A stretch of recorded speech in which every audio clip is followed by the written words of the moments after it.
Today, I thought we would do just a little parent chat. I came up with a list of things that I feel like only a parent can understand. Number one, you just cannot remember what you used to do before becoming a parent, especially why you were so tired. Like, what were we all doing with our time? I just don't understand. It's such a bizarre feeling. I know I had a life, and I know I was tired before becoming a parent, but I kind of have to laugh at that tiredness. Number two is the exact same thing that a parent can praise you for, another parent can judge you for, because there really is no right or wrong way to do anything. This goes for absolutely anything to do with your parental choices, even something as small as what time you do bedtime.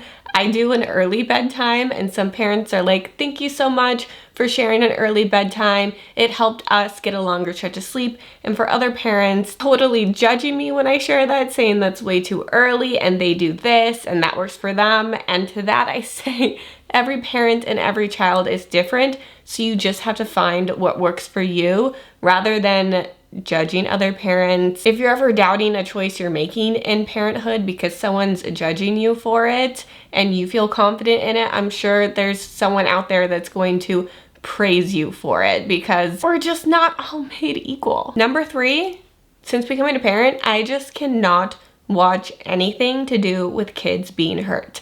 And one of my favorite shows pre-motherhood was The Handmaid's Tale, and if you've never seen it, there's a lot of not kids being hurt, but pregnant women being used. It's a dark show, but it's a good show. I loved it.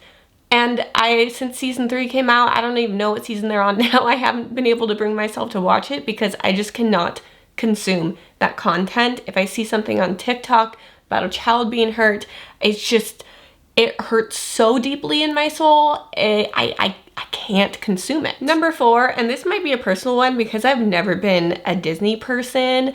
I never got Disney adult until having a kid and seeing what other content is out there. Not saying that Disney probably has its own hidden bad things to it, but with what's out there in the world to watch, Disney has some really good movies, and watching a movie through your child's eyes and seeing them fall in love with it gets you really excited. And then going and meeting these characters. Did this Disney brunch where my daughter got to meet the princesses, and seeing her be happy and her joy made me the happiest and most joyful person in the entire world. Nothing I could have done for myself would have brought me that much joy. As a parent, you're gonna have your kid show faves and your kid show hates, which is, for me, Baby Shark.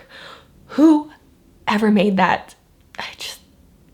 I'm a little mad at you. Just a little bit, just a little bit. Number 5 is gonna be just a universal empathy for all parents, especially out in public. You just see it so differently as a parent yourself, whether a kid is crying in public, they have a tablet at the table, they're throwing a tantrum, or a big feeling, as we like to call it. I see it, I hear those cries, I see the parent trying to work through it, doing the best they can, and I'm literally like over there just like, salute you. There's no judgment from me right now coming to you. I am in the battle with you. Just a young child crying in public, working through these big feelings and emotions is just a very normal part of their developmental state, and there's nothing that the parent is doing that's wrong. It's just something that the child has to learn and work through, and the parent is there to guide them and not lose it in public. And if they do, if they cry, I'm coming on over. Number 6, you just look at your parents with much more loving, empathetic eyes. Not that I didn't love my mother before, but just walking in these shoes myself, I can really see that growing up, you know, you look at your parent, that they know everything possible and they're an adult, and then you're here, and I'm very much so in my 30s. I'm very much so an adult, but also I am still just figuring out life at the same time that I'm raising another human, and I'm trying to do my best of everything. And living this life has just really just so much more love for my mom because I know some of the things that she went through. Number 7, on the flip side, if you unfortunately had a parent that wasn't there for you throughout your childhood and maybe you gave them a little slack as you were growing up or into your 20s, you kind of look at them into a different light and realize biology is just one aspect of creating a child. Raising a child and being a parent is very different. Wait. Switching things up, I think the lighting is better this way. I should have just filmed the whole thing this way, but it's okay, we're gonna keep going. Number 8, this weird thing happens with your brain where no matter the threat, big or small, I'm faced with, my first thought isn't, oh, will I be okay? It's, I have to survive for my child. The first thought, if anything is going wrong, your brain just doesn't present in the matter where it thinks I first. It thinks child first. If I'm on a flight and there's a little bit of turbulence and it's rocking, I'm not thinking, oh my God, I'm so scared. I'm thinking, oh my God, I need to be safe for my child. Who's going to raise my child if something happens to me? It's just a very primal and honestly beautiful thing. Number 9, when I look at my 3-year-old, my daughter's 3 right now, I can still see a 3-day-old, and I'm sure when she's 30, I'm still gonna be able to see like my little baby.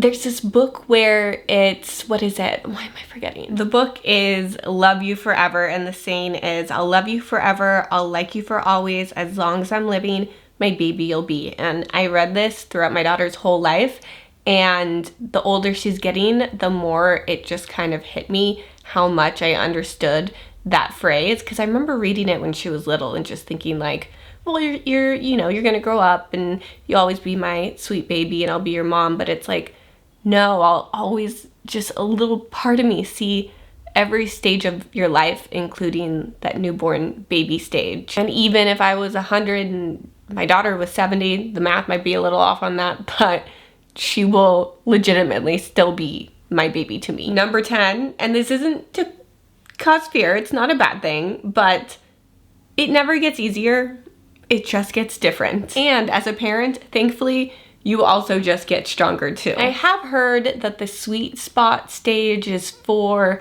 to 7, but I'm sure there's a lot of things that will arise that will be difficult in parenthood. And of course, with the newborn stage, you have the extreme sleep deprivation, and there's a lot of struggles there. And then you're introducing foods and you're helping them with big emotions and big feelings, and then you're potty training, and then you're sending them off to school, and there's so much worry with that. But like I said, forever my baby she will be, and I can't imagine the day, and it comes for everyone, possibly high school, when that first heartbreak happens, and that kind of pain I feel like is gonna hurt me more as much as it hurts her. And the whole finding herself, and then when she's ready to go explore the world on her own and be out of the house, I'm sure that's gonna be hard. But of course, with all these stages, with all these ages, are so many positive, beautiful moments that you get to share. I'm not just harping that it's never easy, it's always hard. It's just, I wanna make it clear to enjoy each stage, because there's going to be beauty and difficulties with all of them, and you don't want to look back and look at yourself wishing a stage away and then suddenly you're like, wait, I missed parts of those stages. So there's going to be beauty and difficulties in all of them. Number 11, the list of things that sound easy are actually the hardest. And I feel like, let me explain, whenever I try to talk to my friend who doesn't have kids about what I did that day, or, you know, what's on my agenda, what are you doing tonight? And I'll be like, oh, I'm just picking up my daughter from school, we're gonna come back, we're gonna play, we're gonna do a bath, make some dinner, play some more, and then we'll do bedtime. And she's like, oh, that sounds so nice and chill. And I'm like, yeah, I hear that. But each thing I named, unfortunately, is not as simple as it sounds. For example, bath time, just something you should check off your list. But that also involves me probably tricking my daughter to get into the bath, me chasing her around the house in her birthday suit because she thinks it's funny, and then getting her in the bath, and then she actually likes it. Shocker, doesn't want to get out, and then it's a struggle to get her out, and then trying to figure out a meal that works for everyone, and then also trying to clean up the meal as I'm trying to entertain a little one. It's just, I don't know how else to say it, but When I list off what I have to do to other people, it sounds easy and I understand it. But as a parent, if you heard my list, you'd be like, oh, you got the nighttime routine. Can't wait till bedtime, right? Number 12, if you're a parent, you just know this. If your child loves something, the moment you buy multiples of that item, your child will not love that item anymore.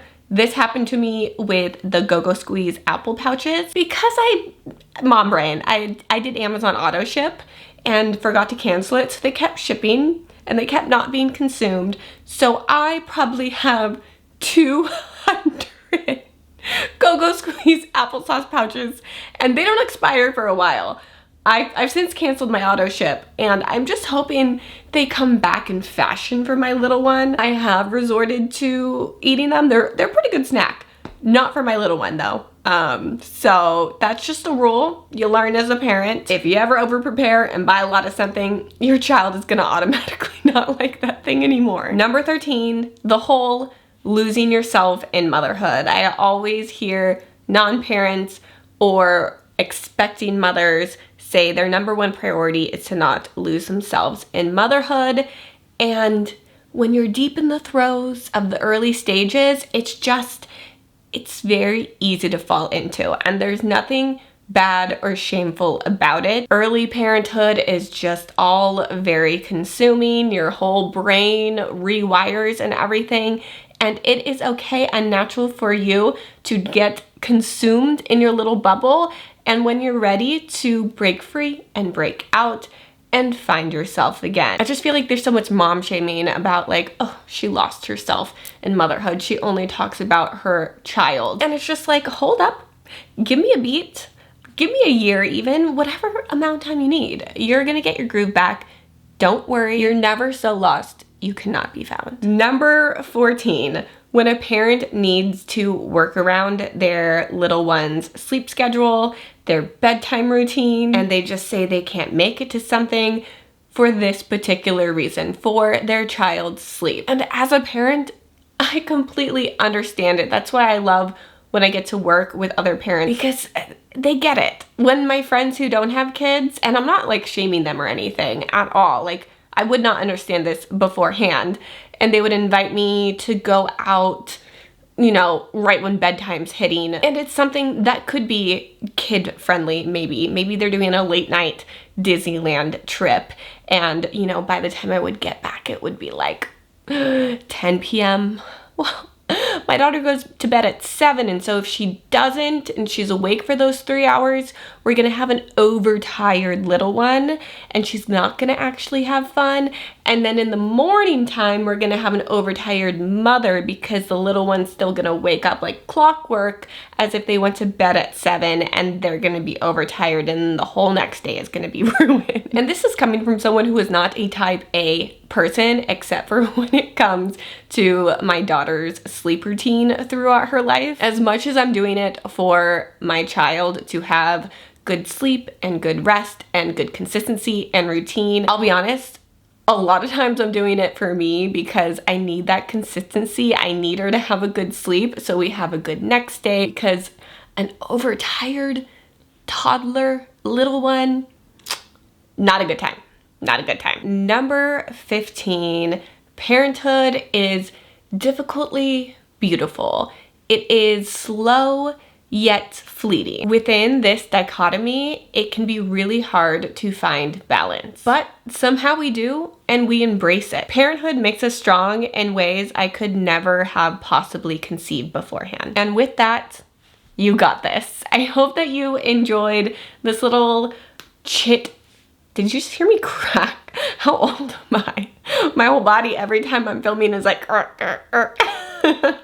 But I hope that you enjoyed this video. Let me know if these resonate with you, if these were kind of flip a switch things when you became a parent. Let me know if I missed anything. I look forward to reading the comments on this video, and I will see you guys next Monday. Bye!